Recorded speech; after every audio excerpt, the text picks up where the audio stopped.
কারা কারা আপনারা আমার মতন মাস শেষ এরকমভাবে বাজার করেন?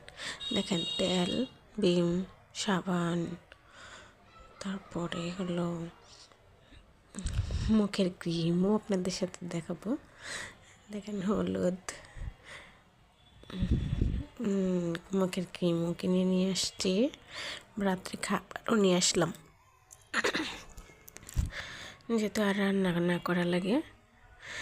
তারপরে হলো দারচিনি, এলাচ, তেজপাতা, লং, তারপরে হলো দেখেন অ্যাঙ্কার ডাউল, আনারস,